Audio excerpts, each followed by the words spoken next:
Hey, what's up? This is Ricardo at Parts People, and in this video, we'll outline the steps for completing a part replacement on your Dell PC. Visit our website and use this coupon for a 5% off discount.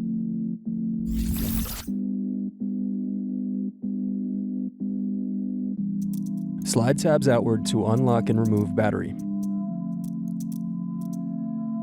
Unscrew, then remove access door.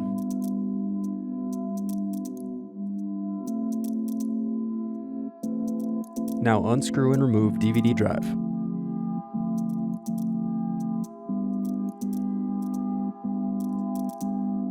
Then separate clips and remove memory. Thanks for watching.